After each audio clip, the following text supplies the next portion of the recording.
And we know they can't go anywhere beyond low Earth orbit right now.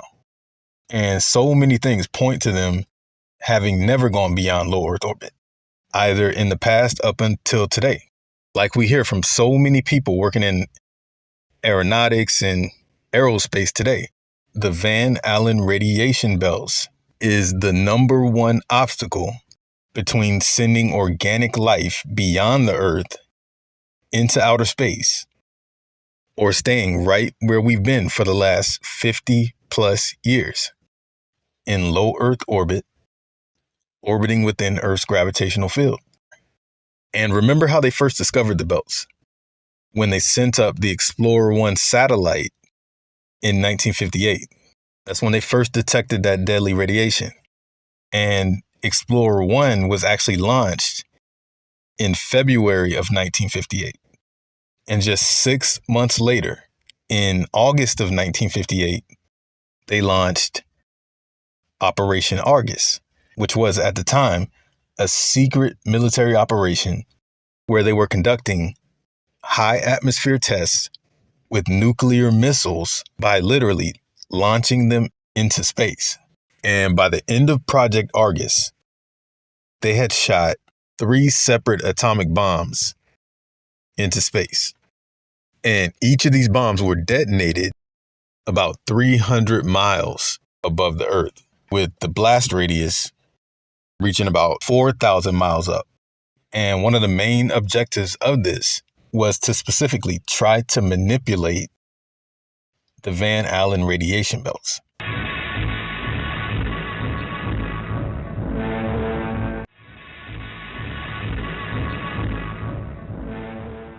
Aboard the guided missile ship Norton Sound, the Viking rocket is ready for firing. The place, the South Atlantic. The time, last fall. This may have been one of the 3 rockets fired by the vessel about that time to explode nuclear bombs 300 miles high as part of Project Argus, the greatest scientific experiment ever conducted. The nuclear bursts in the vacuum of space threw a shell of radiation around the Earth within an hour. A globe-girdling network of thousands of scientists made observations. To monitor the radiation shell in outer space, the satellite Explorer 4 was launched, and all this in a secrecy not broken for 6 months. Most of the results are still not known. But it was a major breakthrough both for purely theoretical science and for military planners, hinting the possibility of throwing up a shield of radiation as a part of an anti-missile defense. In its vast scope and in its enormous accomplishments, Project Argus won proud new laurels for American science.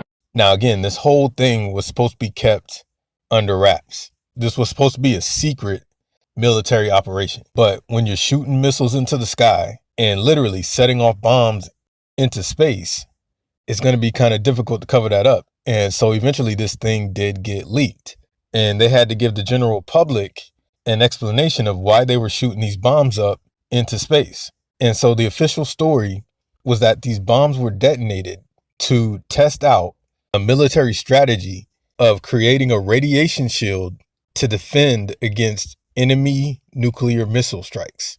So basically the idea was to detonate these nuclear bombs into space to create this blanket of radiation that would potentially knock out any enemy nukes sent through the atmosphere.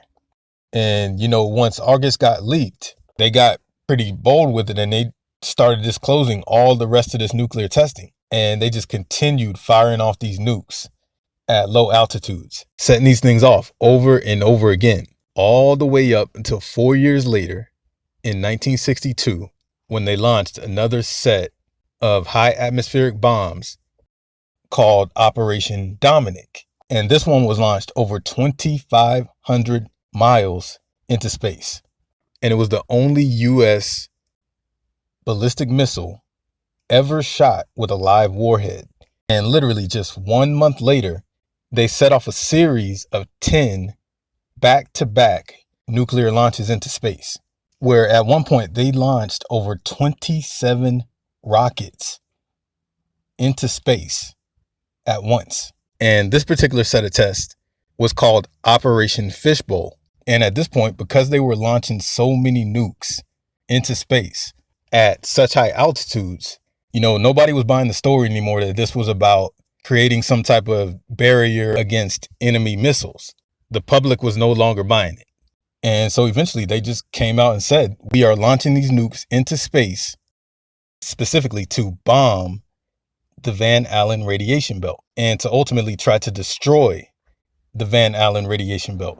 To begin with a simple statement, the objective of the Argus experiment was to take a close look at the phenomena associated with the trapping in the Earth's magnetic field of relativistic electrons produced by nuclear detonations at very high altitudes.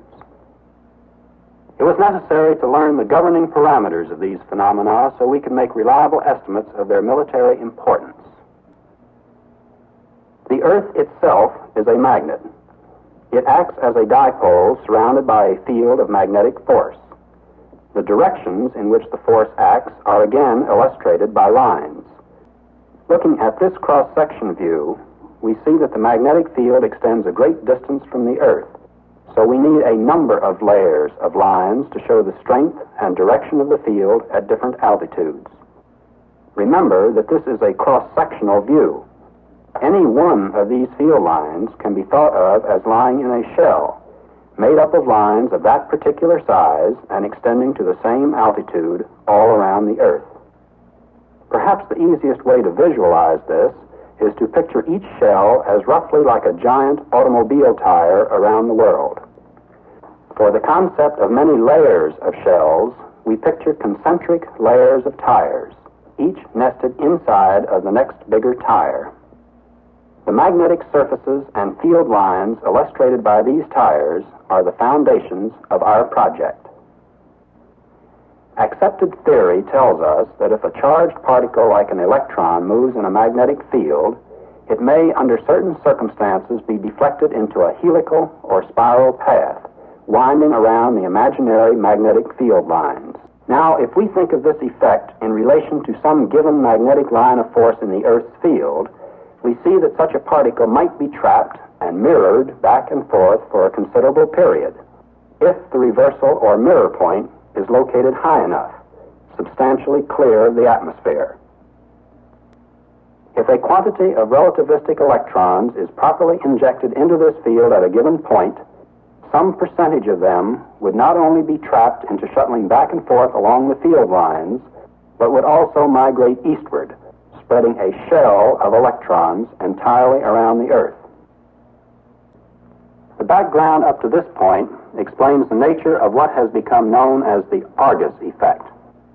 The trapping of injected electrons into a shell spread around the Earth, and the subsequent effects caused by these electrons. As I said earlier, the elements of this theory had been rather generally accepted long before this operation. The aspects which were new and which interested us were the military implications. These aspects were explored in a theoretical work by Mr. Nicholas Christopoulos, a physicist with the University of California Radiation Laboratory. It was pointed out that the explosion of nuclear weapons at a proper height above the Earth could inject into the magnetic field a large quantity of relativistic electrons derived from beta decay of the fission products.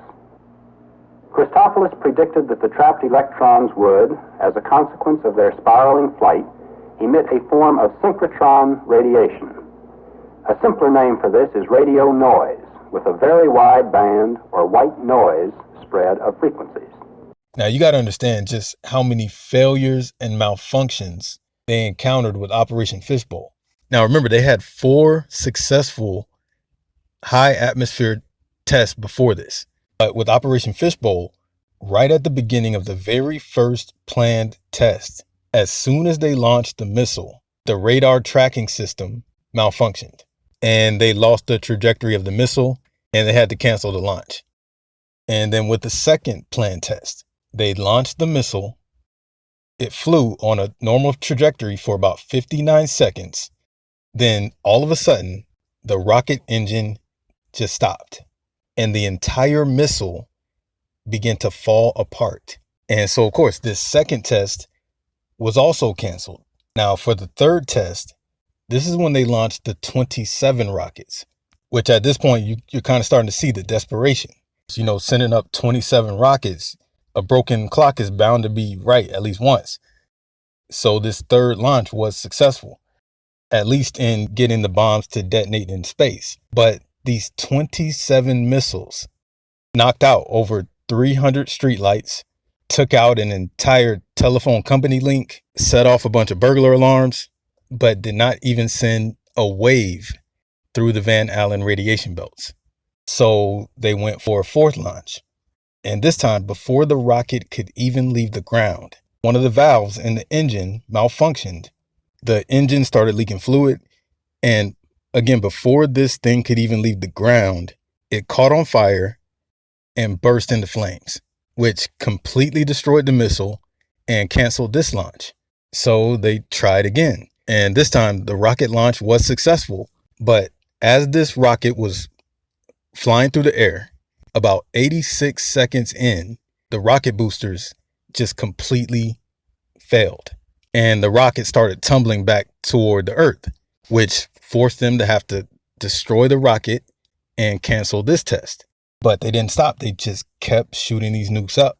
And they ended up shooting another 4 nukes into space until that fourth shot, which ended up being the final high altitude shot, and coincidentally was the lowest altitude detonation of any of the other Operation Fishbowl launches. This one was only launched 13 miles into the air. And again, right after they launched this last shot, all high altitude nuclear testing was suddenly just aborted. We have not had another high atmosphere nuclear test since. And just a little bit after this, the Nuclear Space Ban Treaty was formed, which literally prevented any country from shooting nuclear missiles into the atmosphere. Because it wasn't just the US that was shooting up these missiles into space. Pretty much every single country that had developed nuclear missiles was sending these nuclear missiles into space. The Soviet Union, Russia, China, France, all these different countries were shooting these nukes up into space all around the same time. And again, they all simultaneously stopped around the same time. And then the nuclear space ban is formed, which is basically all of these countries agreeing to never shoot another nuke anywhere near space ever again. Meanwhile, the foreign minister presided at the signing of the treaty banning nuclear weapons from outer space. He pledged Britain's wholehearted support. Without such a treaty, life on Earth would be under continual threat, a nightmare existence. Soviet Ambassador Smirnovsky acted for Moscow. On the right sat the American chargé d'affaires. Other signings were made in Washington and Moscow. So far, 31 nations have joined in the treaty. The Russian ambassador. Philip Kaiser for America. Between West and East, this is the best cooperation for a long time.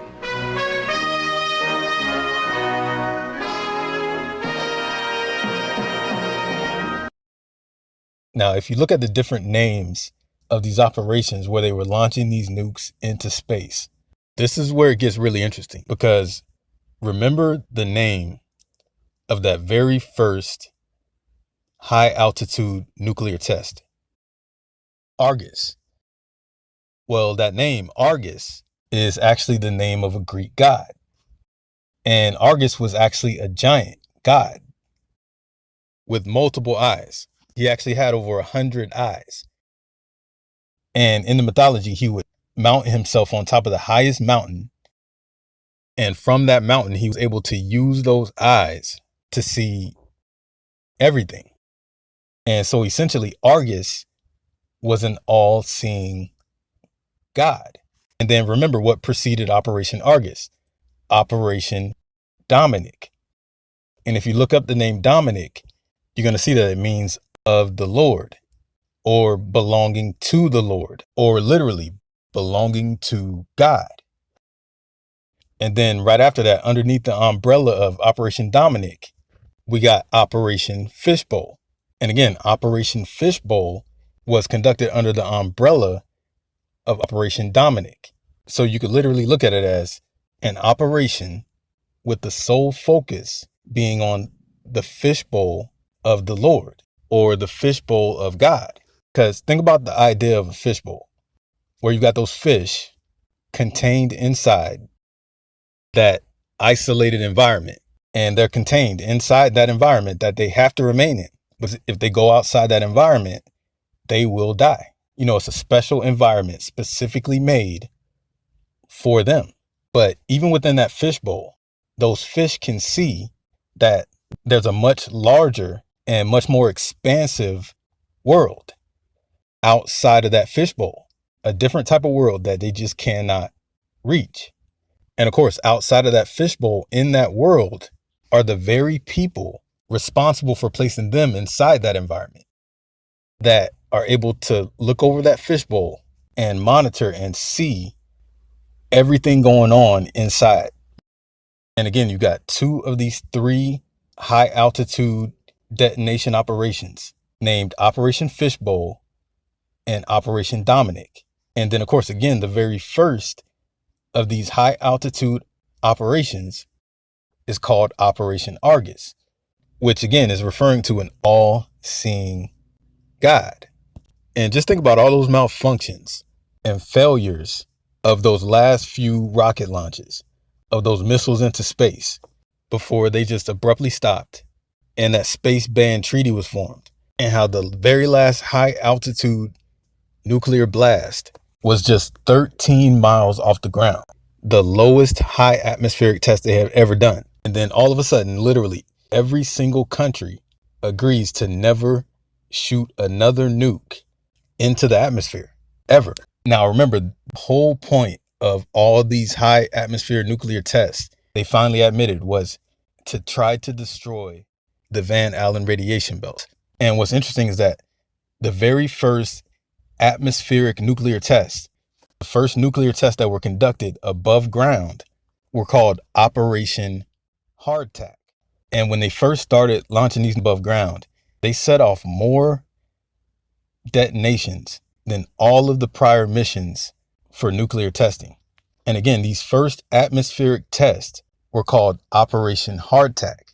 And hardtack is actually this extremely firm, extremely solid bread that used to be used by soldiers and pirates for long missions and, long voyages, because of how long this bread would last. But, this bread was so hard and so firm that you couldn't just bite into it. You would end up losing some teeth. It was that firm. You had to dip it in something boiling hot just to soften it up just a little bit.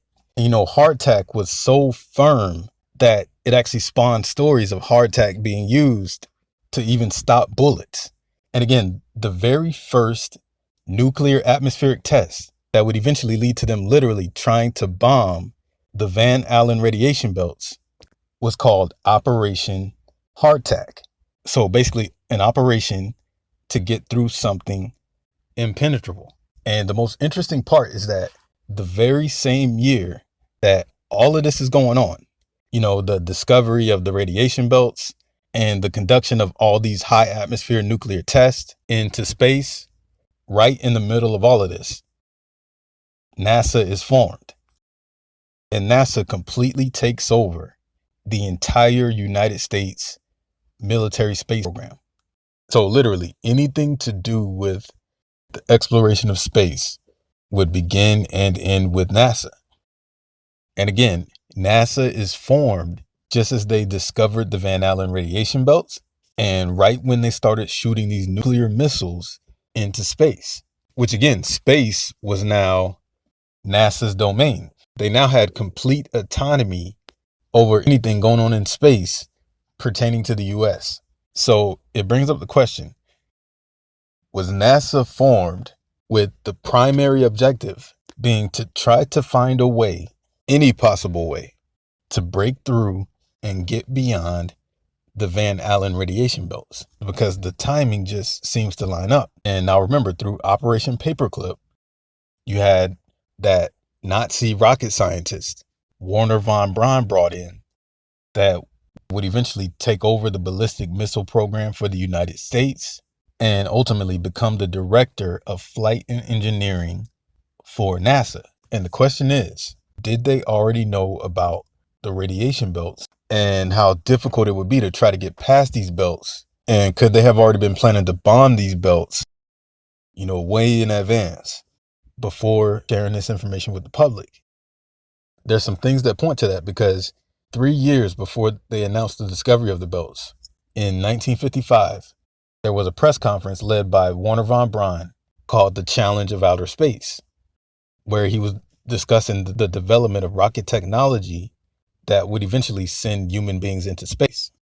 And during this press conference, there was 2 separate times where, instead of referring to these things as rockets or spacecraft, von Braun is referring to these objects that they plan on sending into space as missiles.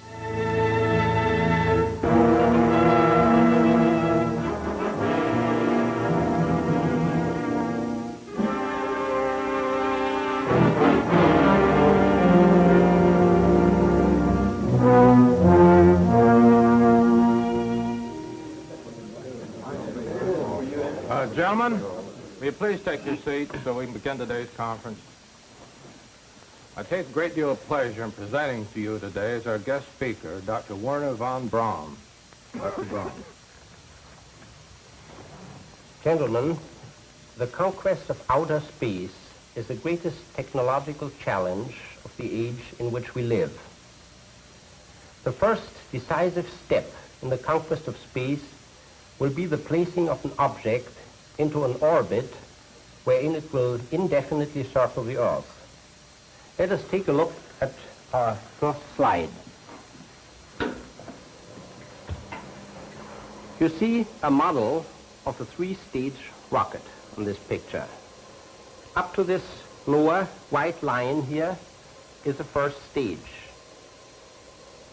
It is powered by a number of rocket engines which will lift the missile off the ground until it has reached, after approximately 1 minute operating time, a maximum speed in the order of 3,600 to 4,000 miles per hour.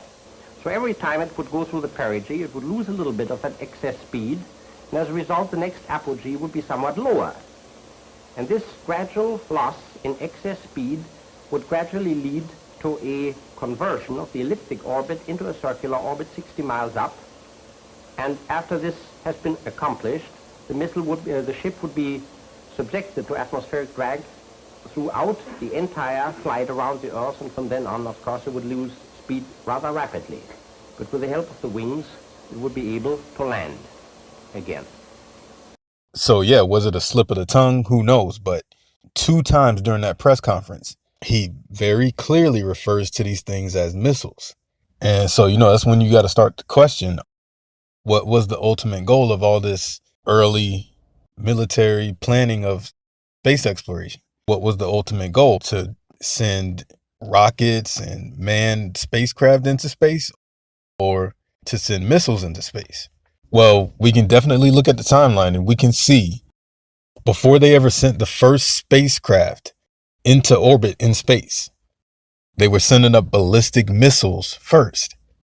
Literally, after the Explorer satellite was launched into space, the only other thing they launched into space for 5 years straight were ballistic missiles, nuclear missiles that they were detonating into space. Over 50 missiles, just launching them into the upper atmosphere, back to back. And remember what they coined these first steps toward the exploration of space: the challenge of outer space. And so, you got to look at this and question, what was the real challenge of outer space?